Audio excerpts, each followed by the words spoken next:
every Tuesday for like the last 5 football seasons, we've had a chance to chit-chat with a man who's going to be a first ballot Hall of Famer. A man who's going to be considered to be in the pantheon of football players whenever they say, wow, who are the greatest of all time whenever it comes to playing the sport of football. He's obviously won 4 MVPs. He's a Super Bowl champion, current quarterback of the New York Jets from Cal. Ladies and gentlemen, Aaron Rodgers. Yay! Good hat, brother. Hey, we saw some photos floating around the internet. How was your weekend back in Berkeley? Obviously, I've got a chance to experience that city. Wonderful energy, wonderful vibes at that place. Football town, I got a chance to experience. How was it to be back around the boys and back in Berkeley, brother? Yeah, it was a blast, man. It was so much fun. Like just in that picture, I mean, you're going way too fast in these pictures, but there's some guys I hadn't seen in a long time, guys that really meant a lot to me, great teammates. It was just, just such a great weekend. There was something special. That team had the special sauce, that love for each other. We loved hanging out together. We, spent a lot of time off the field together. It was pre-NIL, so college football was a lot different back then. We're all riding around on scooters. We had a damn scooter gang that would drive up and down the hills in Berkeley from time to time. And, we had a lot of fun. But, man, there's so many great memories and stories that were brought up there. Jeff MacArthur in that picture, who was such an incredible receiver, great dude. Had a lot of fun combos with him. Steve Levy was over my right shoulder there, basically put the whole damn thing together with Foxy there at Cal, and just so many guys spent a lot of time working on this to honor not just the team, but especially Coach Tedford. And I was saying, I think there were 2 things that really went into. We had like 90 guys come back, like 90 out of 100, a little over 100 come back for one team. It was 04 team. And it was really, I think, due to the work that Steve and Foxy and everybody at Cal put in. But also when the first thing that Steve said, and Steve was a huge reason for it, Steve Levy, my buddy who I saw a UFO with in Jersey. Yeah. I remember Product of Don Bosco, Jersey. Also married to a Jersey girl.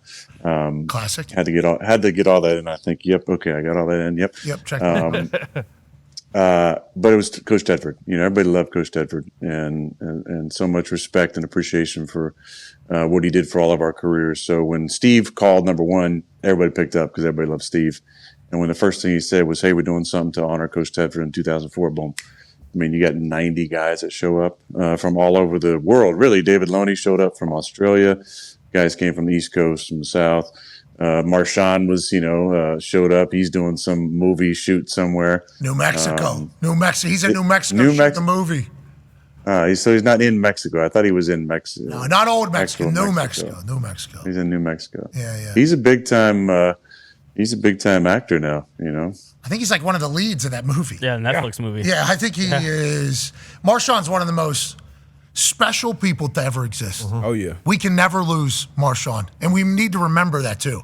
Marshawn walks into a room. I think Snoop has a similar effect. I don't know how many people throughout history. Marshawn walks into a room, any room, everybody just mood lifted. He's a big Pat fan. He's a big AJ fan.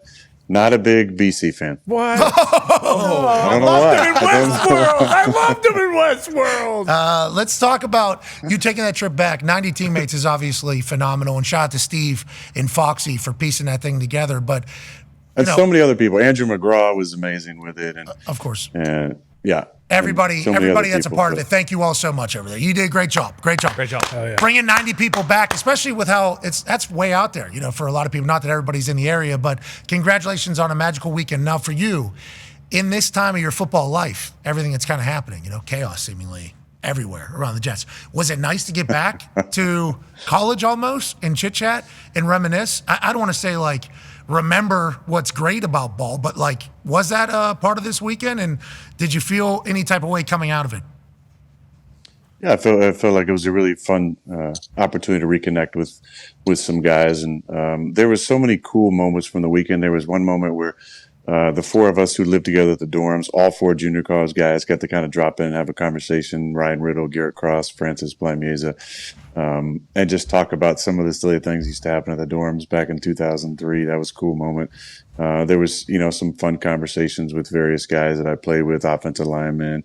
Obviously, Dave is a wild man. Marshawn's a wild man. Those guys, but there's just so many fun moments of seeing a guy and totally remember him right away, and being almost surprised by what the first memory is. Oh, I remember you were the guy that, Jeez. oh shit, you were the guy that that pulled this prank on me, or hey, remember when we we're doing this, doing the scooter gang thing, or hey, remember La Burrita that one night, hey, remember the party at the Fiji house, whatever it might be.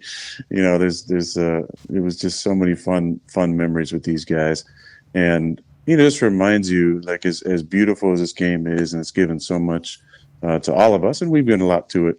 The thing that really lasts longer than any of it, other than maybe some of the injuries, is the guys, is the relationships, is the moments like that where you, the friendships, and being able to pick back up on the inside jokes and the funny things you used to say, and the moments that made everything. During the weekend, there was very few moments where guys were talking about, hey, remember the stats on this game, or remember the score on this game. Nobody was saying that shit. It was all about, hey, remember the locker room pranks. Hey, remember this thing that happened. Hey, remember that crazy practice in Tahoe when we were playing Air Force the first week, and Teddy made us go up to that school and practice, and he ran our asses for 30 minutes at the end, and we're all exhausted.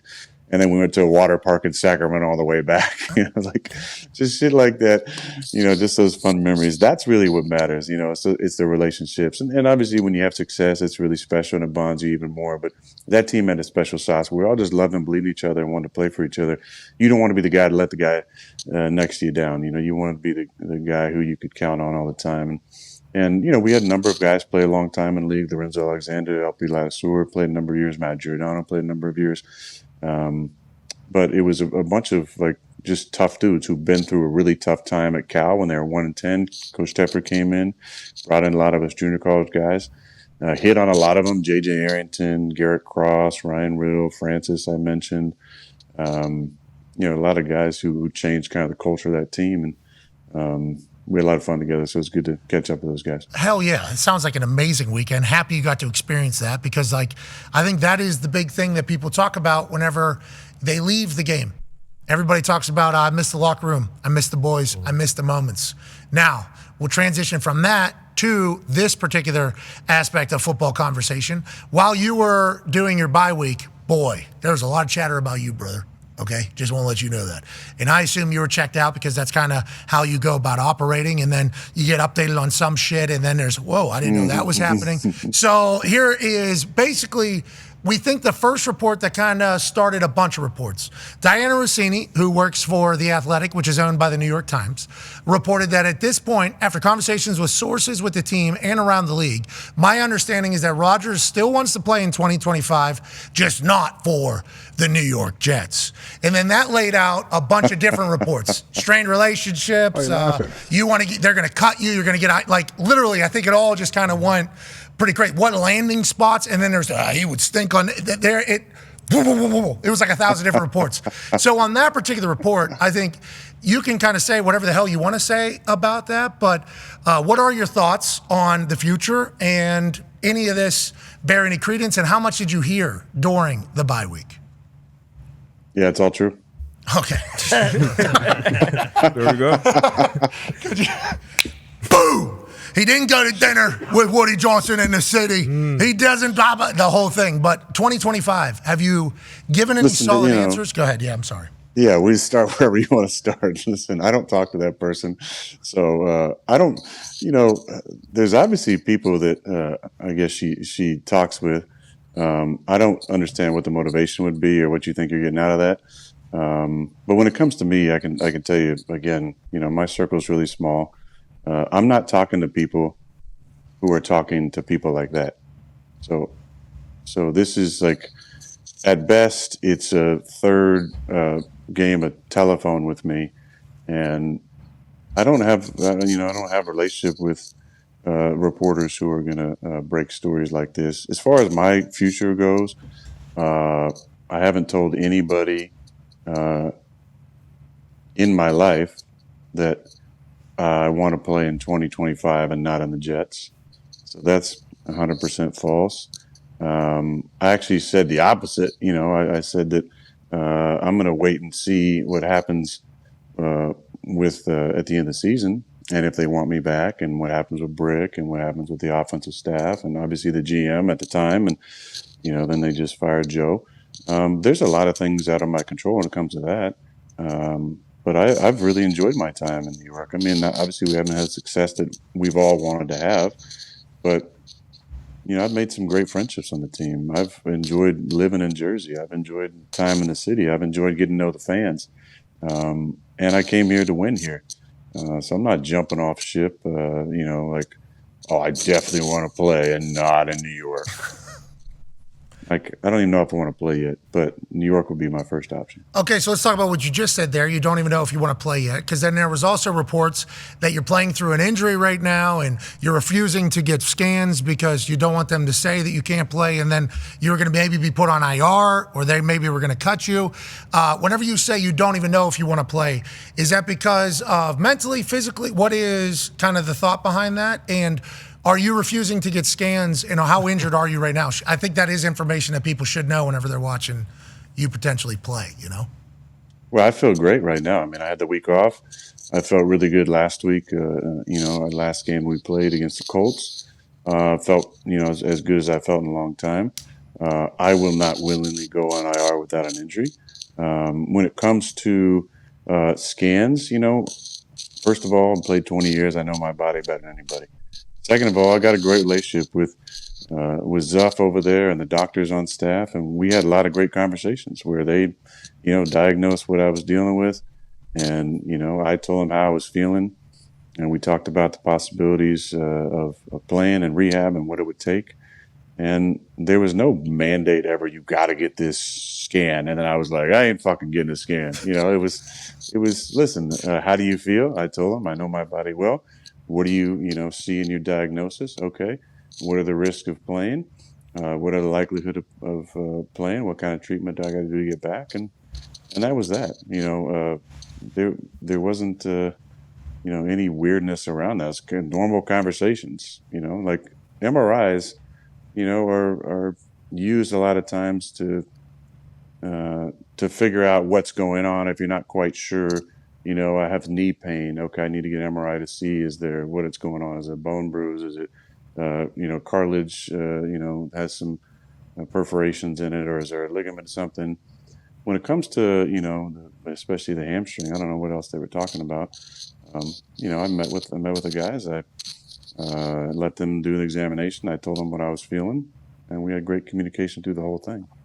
Your hoodie's hitting the speaker thing on there, so there is a little bit of in between some of the words that you're saying because you're old school. Oh, I hate that, man. That's terrible. Well, that's one of the downfalls of the old school wire. That's one of the downfalls. There's a lot of upside. Protecting the brain. All right, shit. Let's take it off, man. No. We're not going to be. Oh, no. He can't hear. Yeah, Let's take the hoodie off. Get your brain. Okay, I thought you were going to take the headphones off. Let's not do that. Hair looks good, by the way. Hair looks sweet. You can't hear us. Oh, great shirt. Sweet Love shirt. Saturn. Sweet Saturn. shirt. Those rings. Yeah. Okay, you were excited. Saturn. Oh, look at the sky, brother. What do we got? Oh, we got Saturn. We got Saturn here. We got Saturn. Hell yeah. We still got everything you said. It was just a couple different times. Don't worry about that. We heard everything. I don't want anybody taking any more shit out of context. So let's make sure we hear everything that's said moving forward. Okay, last thing for me before AJ and the boys have questions, obviously, for you about everything going on in your world. Whenever you say you don't even know if you want to play next year, what does that mean? What does that mean? Like for you, you just. Well, I feel like I've been kind of year to year, and obviously last year getting hurt, my whole focus was trying to get back to the end of the season, and then getting back for the season. Again, when you're 40 going on 41, you're obviously at the end of your career. So there's a lot of things that, obviously if it's New York, they have to, want me to be here. And then the new GM, new staff, all have to want me to be with the Jets. And then body-wise, I got to see how I'm feeling and if I want to sign up to go back to the grind and all that. But, it feels good. I'm healthy now. It's not as much fun when you're dealing with the kind of rehab time all the time. So if I can stay healthy the rest of the year and play the way I want to play, and everybody, feels good about bringing me back, then then there's a decision there. And if not, then there's all the other all the other options. I think at this point I'm open to everything and attached to nothing. So it's a good place to be. Hey, who knows what the future holds? It's true. We'll wait until then to figure out what it is. But I appreciate you clearing some air. Like, I am not, there's a lot of things that have to unfold before any decision is made. What year is this for you in the NFL? 20. Congrats, man. Hell yeah. Good 2 number. decades. It's really good. It's really good. Hell yeah. Hell yeah. It's a lot. Shout out to Saturn, too. How many rings are on Saturn? Oh, so many, man. Uncountable. So many. It's So crazy. many rings. It's crazy. They're still trying to figure it Go ahead, AJ. Hey, Adam, when you said obviously you don't know if you want to play next year. How does it feel compared to maybe years in the past? Last year, excluding that, because we know tear the Achilles early, and it's always, hey, we're going to do whatever it takes to come back. But how do you feel now compared to maybe the last 2, 3, 4 years when you kind of were going year to year and figuring it out? I don't think I was really going year to year. Like, definitely not 20 and 21. I mean, 22, I knew my time in Green Bay was probably at an end, and they wanted to move on. So that kind of allowed me to think about if I still wanted to play. And then when I got traded to New York, I definitely wanted to give at least 2 good years. Now, there's obviously opinions about whether or not I've given any good years. But, obviously last year was an injury, and this year hasn't gone as well as anybody would have liked. But I have, really enjoyed my time. These have been 2 of the most important years of my life, and 2 of the best years of my life. As much as it's been frustrating and difficult, it's been, 2 really beautiful years. Of the ups and downs and the in-betweens. But again, there's a lot that goes into it. You got to feel, body-wise, like you want to give it a go. Health-wise, mental, all the things that go into it. And then you want to be in a spot where you feel like you can win and you're valued. So a lot can change. Again, I'm open to whatever comes and not attached to anything. But playing in New York would obviously be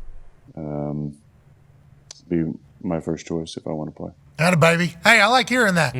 Because I read it anywhere but there. Yeah, bingo. That's what they said. I didn't like that. Why not? So if they came back, we had a great group of guys. I mean, they just traded for Devontae, and it's a good core of older players, great young players, coming in the second contract stuff. So I don't know. I mean, and then you win in New York, you can do something special. So Okay, I'd definitely be open. So let's talk about that. So when you get there, Coach Saleh's the coach. Joe Douglas is the general manager. Now, Coach Saleh's no longer the coach, and Joe Douglas no longer the general manager. When that news happens, are you blindsided by it? What is because obviously everybody on the internet says you ordered a hit. You fired him. On Joe Douglas. Obviously, that's what's not everybody. A portion of the internet is always going to believe that. Remember, you were immunized. Remember the whole thing? Yeah. That happened, so that's how they're going to feel forever in this entire conversation. But when Joe Douglas gets fired last week, what is the first thought? And did you know, or did anybody really know what was coming? How does that kind of come together from your perspective? Well, I didn't know. I was on a plane about to head back to California and got a call. I love Joe. I spent a lot of time with Joe, a lot of conversations. He's a fucking great man. He's a damn good general manager. And I really enjoyed our conversations. I'm disappointed because I had a hand in it. I had an opportunity to play better and to keep him here. So I feel bad about that because he's a great human. The human aspect of this is tough because there's families involved, there's people involved. Joe is such a great dude, and I have so much love and respect for him. I can't say I was fully surprised though, because there was a helicopter that landed at practice on that Tuesday, and I don't know. I just felt like something crazy was about to go down. Maybe it isn't crazy outside the building, but when the helicopter landed mid-practice, I was like... Is that not normal for New York? What happened in Dallas? Jared does. Jared does. I mean, does he come on a helicopter? I just knew something might be going down here. And I was like, damn, I hope it's not Joe. And then a couple hours later, They whacked him. here it's Joe. At the knees. Good luck out there, Joe. Good luck, Joe. You ever ride on that chopper with Woody? Yeah, you guys ever take trips together saying who we firing next? Christopher. I have not. Okay. People are going to say you have. I mean, it's just inevitable. Flying. It's just inevitable. Oh, what did Aaron Rodgers do this past offseason? He became a helicopter pilot. Why did he do that? Why did he do that? This guy, he's always high. What altitude's he? Well, he's in a helicopter. That's why this entire thing he's got going on. Woody's helicopter. Now, so let's get back to this particular season. Obviously, head coach gone, GM gone. Still got a lot of ball left to be played after the bye week. D-Bud has a question for you. Yeah, you said the body, feels good. Obviously, you're banged up at this point in the season. Everybody that's playing is. But we're a mind, body, and soul show here. So how's the mind going forward for this home stretch, especially obviously not just for yourself, but still having to be that leader in the building when things obviously haven't necessarily gone you guys' way? Yeah, that's a great question, D-Butt. Because it takes all three to be able to do what you want to do in the facility and on the field. Part of that is learn how to balance the mind, body, and soul, and the physical, the mental, and the spiritual part of all of it. I think the most important thing is to be present with all of it. And the mind can go crazy, and you can have 50 to 90,000 thoughts a day, and it can take you all different places throughout the day and distract you, and you miss out on great opportunities that are kind of right in front of you to connect with your teammates and make an impact on their life, or say something to them that might mean something, or listen and learn something from them that might really impact your life. So I think that's the most important thing, whether you're 8-3 or 3-8 and playing for the playoffs or playing for pride. It's how do you show up every single day? Can you be the same person? Can you bring the same type of energy, enthusiasm? If you can, it's a reminder to everybody how much this game means to you, and that you just love football. You love to compete. This is a full-time job, and you don't just turn it off when you want to or play when you have a good record. There's pride in performance at all times, and I got a lot of pride in what I've accomplished, and I got a love for my teammates, and I want to go out there and play as well as I can. But at the same time, I want to be real present every single day in the locker room. I want to be present at practice. I want to, continue to lead the best that I can and look for ways to impact my teammates. Because, like I said, when you go to a reunion after 20 years and you see these guys, you hear some cool comments over the years that really give you a lot of pride in what you accomplished and good feelings about the impact you can have on people. And there were multiple comments shared both ways. I got to share with Coach Tedford what he meant to me and how much him pushing me turned me into the player that I was today. And I heard from multiple teammates about things that happened, words of encouragement or leadership style that they really appreciate over the years and meant a lot to them. And those are the things that you really feel good about at the end of the day. So I'm going to keep looking for those opportunities with my guys and keep trying to be present and play the game I love. That did have to be a pretty cool moment, especially as somebody that, a lot of people say negative things about somebody from 20 years ago and like, hey, you remember when you did this? And then I see you do this. That's like a cool little trip down memory lane. Feel good about yourself, as you should. Yeah. And I don't give a shit about what any of these people are saying about me. Any of them? None of them. Fuck them all. I mean, nobody I would not ask advice from. I don't worry about opinions from people. I wouldn't ask them for advice. That's good. Hey, that's a good mindset. Good quote. Good mantra. That's a good mindset. I like that. You've had to have that now, though, because, boy, that's why I can't wait for. I don't know if it's been. Well, they still got to do their vac status. They haven't been doing it. Yeah, okay. They kind of stopped doing that. They still got to let everybody know.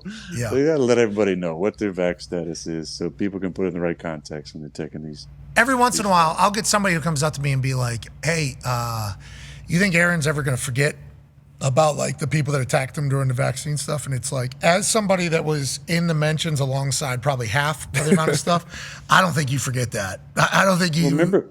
Go ahead. Remember the old adage, like forgive and forget.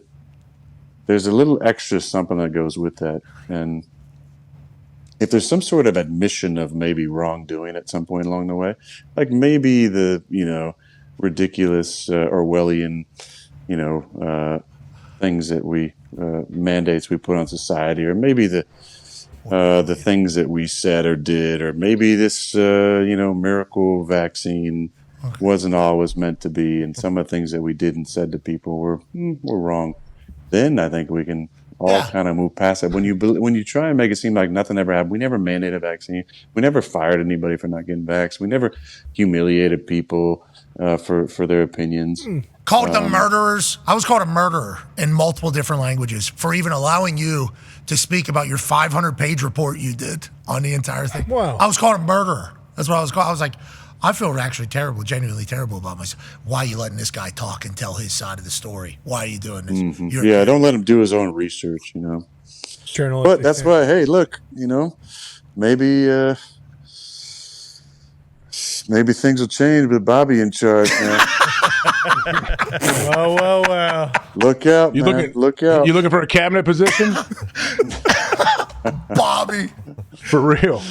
Well. Doge, Let's hear perhaps? what Bobby's got to say. That's awesome. Anyway, There's some people quaking in their boots right now.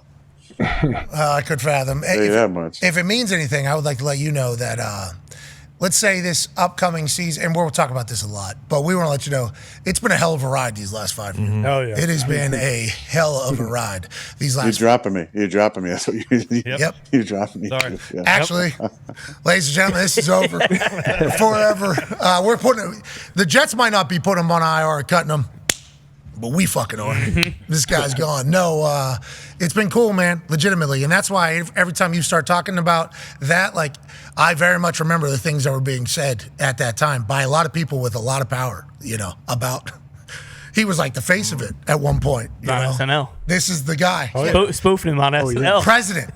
Yeah. President, SNL. I mean, other countries. I mean, you were this guy's worst human that exists right now. Just want to let you know that. This is the guy. And then you had your little Halloween party. Oh, this guy thinks it's fun. Oh, cool costume. This guy's like hanging out with people that are vaxxed. This anti-vax guy's going to ruin the rest of the world. We'd like to let you know, it's been a fun ride, brother, no matter what happens in the future football-wise. Now, speaking of ride. It's been my pleasure.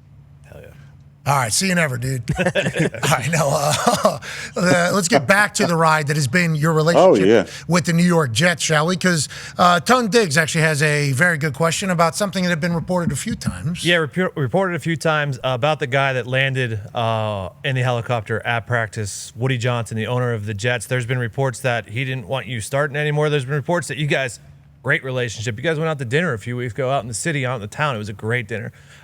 So based off of those reports, what is the relationship? And now that he might be an ambassador again to New England, what is the relationship with Woody and the Johnson family? I mean, I think it's a good relationship. The Johnson that I went to dinner with was not maybe the one that was reported. A different Johnson. I have been to dinner with Woody before. It's been a little while, but I have a lot of gratitude for all the Johnsons for bringing me in. Had some good conversations over the last 2 years. But no, I would say, Chris is maybe around a little bit more than Woody. He'll come on the road trips with us on the plane.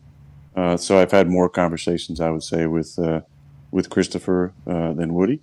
But no, I got a lot of love and appreciation and gratitude for all the Johnsons. Okay, because we heard, you hated them, and that's why anybody but the Jets, and then yada, yada, yada. It's a never ending. It's crazy. Do you send texts from fake phones and be like, hey, straight out of Aaron Rodgers camp? Like the Vrabel move. Yeah. That'd be cool. Or was it Vrabel, or who was the coach that lied to Rappaport?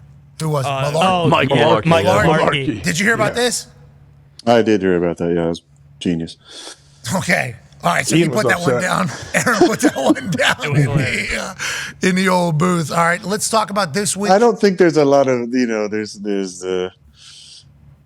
not a lot of journalistic integrity anymore. What? Standards. The standards are what they are. There's. Come on. Listen, I think some of the stuff that I've read, I would say the majority is limited in its truth and questionable in its content. Meaning, I don't understand why some of the articles were written last year because it seemed like they were really trying to ruin people's lives. Got it. Now, that being said, I don't understand why people would talk to some of these people. Like, maybe it's just me in my world. I don't know anybody in my world that goes online and trolls people's social media. Like, they're in the comments all the time. I don't have nobody that I have a relationship with does that. AJ does. I don't have anybody. I don't believe that it's in my inner circle that would spend any time talking to a reporter about other people's shit or trying to slam them or protect themselves. But unfortunately, this business has turned into a lot of cover your ass, And I guess that's why that's part of what this is people are trying to cover their ass, so they got to, have a fall guy. It was Hackett, it was Robert, it was Joe. Then it's me. And that's fine. I can take it. I don't care. And those guys can too. I mean, still talk to Robert a lot. He's doing great. He's totally fine. But it's still like the slander that went his way, I think was totally unfair. The slander that went Hack's way and has gone Todd's way. It's interesting, the motivation behind people who would try and leak things. And then again, the actual content and the fact around the leaking is usually very, very limited, I would say. Every now and then they have some stuff that's right on. You're like, what the fuck? How'd they get that? Yes. Agreed. But I would say a lot of times it's either Close. over-exaggerated or just not really that close to the truth. Yeah, it's an interesting gig that they have because they can assume that a source is good. But who knows if source is actually good, But they can say source should be good because of this particular person. Then the information that they have to confirm on the other side, it is a timeless job. Then there's emotion. There's emotions. There's perspective that informs. If the three of us on the screen here all saw the same thing, we maybe wouldn't have the same experience. So your version of what actually happened, AJ, is usually false. But your version of what happened is going to differ slightly from what happened to Pat and what happened to me. And then when there's emotions involved and you're covering your ass a little bit, then it's easy for things to be exaggerated past the point of, what actually happened in the situation, obviously. So it is, it's the environment that we're in. I won't say they've gotten everything wrong. There's been some things that they've definitely gotten right. Usually not high percentage when it comes to me. Every now and then they get something and I'm like, damn, how'd they know that? But I would say more often than not, they're like, that never fucking happened. That's bullshit. Yeah. So your world is a little bit different than I think everybody else's because everything you do has been covered very closely by entertainment people, sports people, everything. You are, you know that though. So crossover. Yeah. But you get judged a lot, and by everybody. Well, I think it was before that though too, right? Yeah, a little bit. I was still an enigma though back then. Great name there. Remember? Great name there. Enigma. That's a great name. Carry on. There's something coming with that particular word. What? Does Ty have a question or not? What's going on? He does, actually. It's a great question, too, because we're on a great week right now. Yeah, Aaron, obviously you're no stranger to playing on Thanksgiving. I don't think you ever played at home at Lambeau on Thanksgiving, though. So I'm pretty usually, the Packers are always playing against the Lions in Detroit, but they have a game on Sunday night. Other than that, the slate's a couple fucking stinkers. But where would you put in your ranking of special moment games and things like that? Where is playing on Thanksgiving rank for you? Well, maybe somebody in the back can fact check this one, but I believe in 2015 we may have played on Thanksgiving against the Bears. Could be wrong on that. Maybe it's Thanksgiving week. But again, fact check me on that. It was a night game at home against Chicago. We lost, but that was when we took a picture. Yep. Bart Starr was there, Harvey and myself. Pretty cool picture that I have actually. Cool picture. That was fun. And then hearing Bart swear was pretty funny as well, which is a whole nother story because he was such a upright man of God. He rarely ever said a foul word about anybody until he kind of had some later in his life when his kind of health issues were going. But I think I enjoyed playing on Thanksgiving in Detroit because it was an early game and we get back and I remember being at dinner, sitting at the table eating Thanksgiving at 6 o'clock. on on that Thursday after having played a game, and we won a lot of those games. One of my favorite memories was nothing to do with the game, but when we ran up the tunnel and they told everybody, stay in your seats here, our halftime entertainment, Nickelback. Yes. And the whole crowd was like, boo. What? Super loud. Super loud. But yeah, I mean, Thursdays in general, you don't really, you don't love. Now, we've loved them this year. We're 2-0 on Thursday. But the Thursday night games are easier because you at least get that extra little bit. Like Thursday playing at 12:30 Eastern, that makes for a short week. But I loved watching football growing up because Madden and Summerall always had the game, and Madden had the turducken, and you remember him giving it out to like Nate Newton and Emmitt Smith and all the linemen from Dallas, and that was always really cool. But it's kind of one of those holidays that's always, for me, always been about football. So when I've gotten a few times, gotten to play on it, it's been pretty special. Yeah, the Turkey Bowl, getting a chance. Well, I played against Pittsburgh. Better than Christmas. We had Hall of Fame game. It ended up getting moved against you guys. Mm-hmm. Thanksgiving, Christmas, and I think New Year's Day. Yeah. One season. Jeez. That was my last year. Makes sense. I'm fucking done with it. I'm done punting balls on fourth downs. I'm gonna go elsewhere. But like playing on Thanksgiving is cool because everybody's forced to watch. Yep. Mm-hmm. Everybody's like forced to watch. Like Sunday Night Football, everybody says everybody's watching. It's like maybe. Monday Night Football, everybody's watching. But like the total audience delivered is this math equation that these networks do whenever they try to project how many people are alongside the person that's watching the TV. So it's like each TV was a rating, I think back in the day. Then inevitably somebody came by and was like, is everybody watching alone? No, there's at least 7, 4 or 8, 5 9, people. 10. So like the Thanksgiving total audience delivered is always like some massive number because literally everybody has football on the TV. So it's just like a part of Americana history almost, which is why I think it's special. But it does suck to not have your own Thanksgiving, Yeah. Like as you're in there, you're thinking to yourself like, man, it would have been nice to maybe have Thanksgiving. We were at home, thank God. Yeah. We're not on the road. No, but we liked it because we would have Thanksgiving Friday? on Fridays, yeah. Whole team Then you Friday. could kind of get after it a little bit, jump in the river if you wanted to. Hell yeah. Hey, One of those nights. 11-1 on Thanksgiving. I got in my ear there. You on Thanksgiving. I don't know if that's true. Well, AI has been wrong on a few things. A lot of times. Yeah. You were right about that what? Bears game, though. You guys lost 17-13 Bears. They beat you guys. What did Bart Yeah, we Starr lost. call you? We lost. What? It wasn't me. It wasn't what he said to me. He said to some of the people, the caretakers taking care of him. The caregivers. He, had some colorful metaphors for him later in his life. Later. Jeez. He was fed up. I've been thinking here for a while. All right. What is, are you turkey ham? Turkey. I don't eat pork. Okay. Respect the diet. It's a foul. Will you do stuffing? That is a good one. That's good. Will you do stuffing, mashed potatoes, any of the sides, or no, not with the diet we're on? No, I'm definitely in up. 80-20, bro. Give me any type of casseroles we got. Sweet potatoes for sure.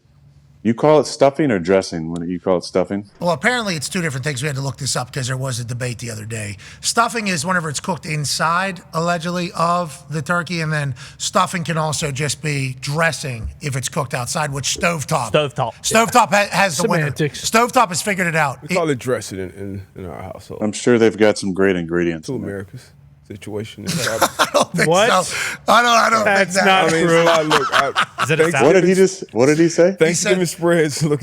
He said we call it dressing in my household and two Americas. No, look, this is one of those holidays where guys love some casserole. Let me have it separate. Give me my yams, my mac and cheese, my greens, ham. Turkey's got to be there just I'm with you, because D-Bucks. Casseroles are not. It just got to be there. Casserole, unless it's sweet potato casserole. I will Agreed. take one of those. 10-4 on that one. Sweet potato casserole, exactly. Yeah. That's a banger. Yeah, sweet potato is the winner. It's much better than just basic ass, regular ass potatoes. That's not true. Yeah. That is not true. Not even a is little true. bit. Very true. AJ, how do you feel about mashed potatoes? I think it's garbage. Oh, the guy that eats chicken and rice for every meal. You're If you leaning on slop him. but if you slop some on your fork with some turkey, it's okay. If you put flavor on it. Throw some the same cran thing in as there stuffing. too. That's what my point is with stuffing. Stuffing isn't just bread. There's a bunch of shit on stuffing as well. That's the same thing with potatoes. What are you talking about? No. I will. He's I will 100% tell you. No, I will he is tell you- not. Yes, I am. You're right with that. You're right with that. No, one. he- no, Yeah, I know. Stuffing in of itself is a combination of shit. Okay. Mashed potatoes is just a. That's what it is. Yeah, if you just take potatoes Butter. and mash them up, yes, that is what it is. But when you're serving them on Thanksgiving, it's not just, hey, look, I just grounded a bunch of potatoes up. Eat them. They I just do wanna a let you know, bunch of you're- shit to them. The way you feel right now is not how other mashed potato lovers who are mad at me for my take about mashed potatoes feel. They're saying, give me the.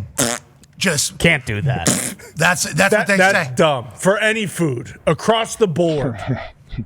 Not stuffing. Chocolate. Stuffing by itself. No, because Stuffing's great by stuffing itself. itself has a bunch of shit in it. That's dude. what stuffing is. Yes, that is what it is. So no, stuffing is just bread. You know they serve just No. stuffing crumbs. That's what they do. Oh my god, I'll take a photo of it later. they're serving it at Whole Yeah, Foods send right that to now. me. They're serving it at Whole Foods right now. I'll take We'll a photo definitely of it. see it. Send it in. I will. The cranberry. Do you like cranberry, Aaron? I do. Yes, I do. I was Hell going to yeah. say for things. Hell crazy, yeah. I think DB that you lost AJ there when you started talking about greens, yams. what do you mean you lost me? What's that Man, mean? that lady's about to be What do seen you on mean? everybody's timeline. Yeah. What a legend. It's heard that. Do you, Am I right? AJ? Do you put on a little Chuck Berry record when you're on your Thanksgiving? Or? You mean the greatest guitar player of all time? No, I do not. But maybe I will this Thanksgiving. Mount Rushmore. Of guitar Yeah, play? he's up there. Yeah. And pissing. Kidding me.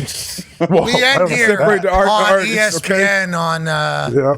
on that note. We can't thank you enough for joining us here on Aaron Rodgers Tuesday, 5th season of it all. It's a wonderful conversation. We hope you're enjoying your own Thanksgiving conversations and reflecting upon what life is, could be, and what it has been. Thank you all so much. Be a friend, tell a friend something nice that might change your life, like Dude Wipes. See you tomorrow. Goodbye. Nailed it right there. Yep, boom. Nice. Shohei Ohtani, right up here. Oh, Juan Soto. Bang. He's about to make $650 million. Yeah, from Fenway Sports Group. It's your Red Sox. Do you think he's going to defer all his salary like Shohei did? He shouldn't. It's How'd you feel fucking about bullshit. that? How'd you feel about that? Ty is so mad about that situation. Fucking horse shit. What do you Why? mean? Why? Because he's a fucking first ballot generational, maybe the best player ever. You can't just fucking give a guy and be like, you know what? Yeah, we'll pay you in 65 years. You won't be you won't count anything against your team's fucking salary cap for the next 10 years. So you can just, you know what? Fuck it. Get the best player ever and then go out and get whoever the fuck else you want. And you know what? You can defer their salaries too. Maybe if you're lucky, maybe Shohei will fucking die in like a plane crash or something. Whoa! And then you'll be off the hook and you won't have to fucking play him. You're a bad guy. I don't want that to happen, obviously. I'm just saying. You're a terrible guy. bullshit. It's not how baseball works. They got to pay the fucking luxury tax. You got to pay Yeah. it year over year over year. And by doing Thanks, that, Gump. you're fucking around, man. No, sorry they beat the game. You guys are mad about them They're beating the game. cheating. It beat the game. Vegas Well, Golden they're Knights willing did to pay same the thing. tax, right? You're willing to pay the luxury tax. Well, yeah. No, you're pay- not paying it if you're paying the guy's salary $1 million. It's all back Good for end. them. Figured it out. Good for them. Sounds like Was a that Gavin? bunch of Did mumbo Newsom jumbo. figure that out? How were they able to do that? I think he did. All right. Figuring out other stuff, It's too. a good day. I'm happy you I had went a, back. Go ahead. I'm not even. Come I was about to get going there. You were this close. About to get going there. Had a little. Take the bait. You were this close. Hey, AJ tried, didn't he? Almost Yeah. had it. He certainly tried. It's Thanksgiving. I'm thankful for all of this. And Aaron, I'm happy you had a great trip back to Berkeley. Good luck this upcoming week. You guys are playing the Seattle Seahawks. It's a good football team. Good luck out there. Coming off a big Thanks, guys. Hey, happy Thanksgiving, man. Appreciate all you guys. Happy Thanksgiving. Happy Thanksgiving. Aaron. You too. Yeah. We'll see you next week or IR. We'll see, man. Open to everything. Ladies and That's to gentlemen. nothing. You felt good about that. You felt good whenever that came out. That was a good bar. I was. It was, yeah. 4-time MVP, Super Bowl champion, ladies and gentlemen, Aaron Rodgers. Yeah.